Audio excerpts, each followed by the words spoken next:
Hello everyone, today we are going to solve the problem delete nodes from a linked list present in array.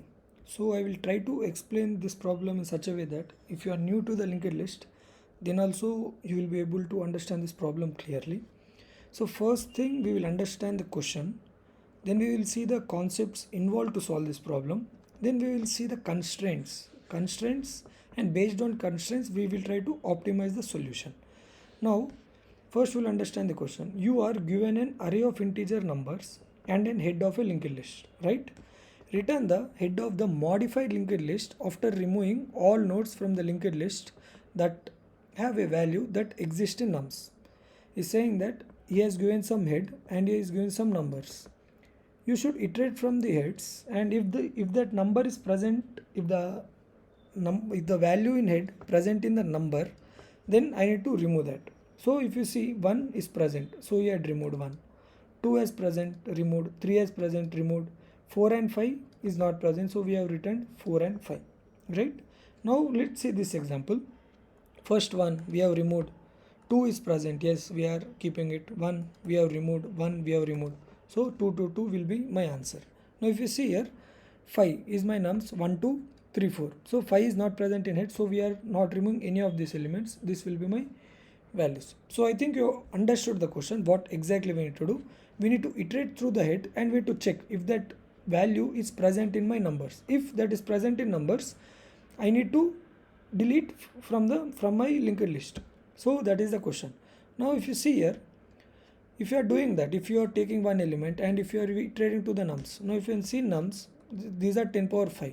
So for every operation you will take one element and you will check in the numbers. Then you will take this and you will check in the numbers. So how many times it will be 10 power 5 into 10 power 5. So it will be order of n into n. So my constraints are violating, right? So you should solve the problem in order of n, or mostly into log of n, or n into square root of n. So this is the thing is possible. Now you are going order of n square. Now if you observe, this is my numbers which are stored in a vector, Now what I will do is I will try to convert my numbers into set.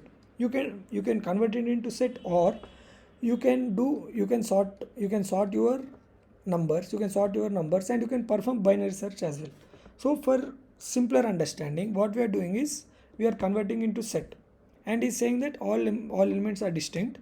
So we will convert my numbers into set, and in set, if you are finding that value, right, my find operator in set will take log n time complexity.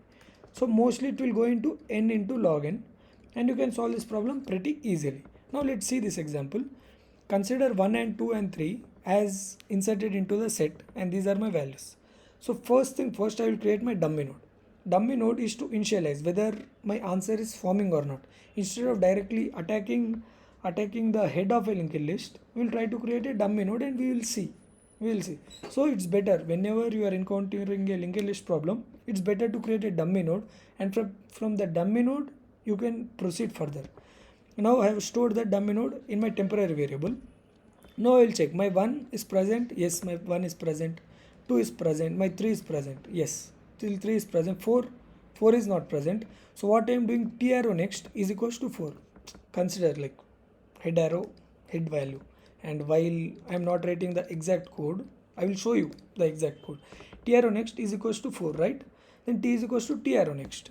Now we are encountering 5. T arrow next is equals to 5 and t is equals to t arrow next, right? Now consider this example. 1, 2, 3, 6 and 1, 2, 3, 4, 5, 6. Now we have reached this point till here, right? Till here we have reached, and now we will check for the 6. Yes, 6 is present in my numbers, right? 6 is present in my numbers.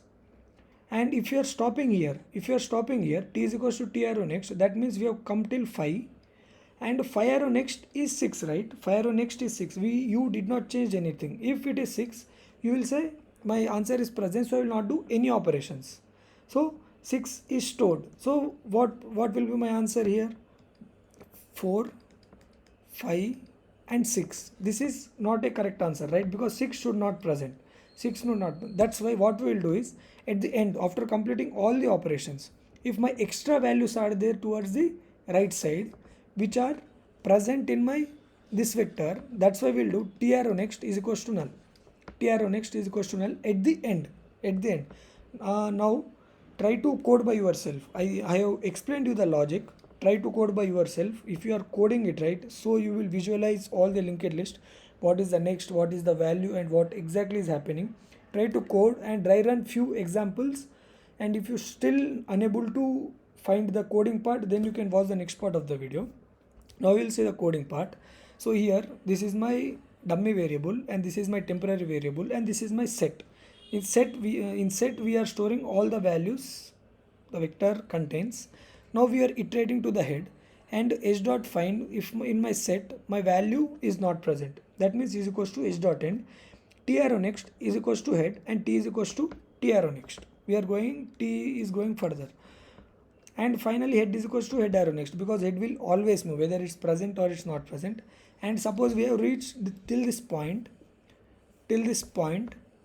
6 is present, but we are not performing any operations. If you are missing this, right, t arrow next is equals to null, you will get the wrong answer, right? You will get the wrong answer. That's why we are doing t arrow next is equals to null. That means towards the right side, if my values are completing here, these all values are present in my vector, so I should not have these values in my modified linked list. That's why I will make last value arrow next is equals to null. Last arrow value is equals to null. And finally we are returning d arrow next. D arrow next is something is, this is -1, right? So directly we are returning d arrow next, because the first element we should not consider. So here if you see, the time complexity will be n into log of n, and we are using extra space, only one extra space, that is d. Remaining all we are modifying it, we are just connecting it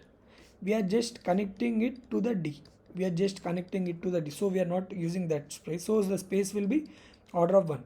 So I think you have learned something new from this video. If yes, please do like, and if you are new to the channel, please consider to subscribe. I have created a WhatsApp community, you can join there for further updates. I will see you in the next video. Till then, bye bye.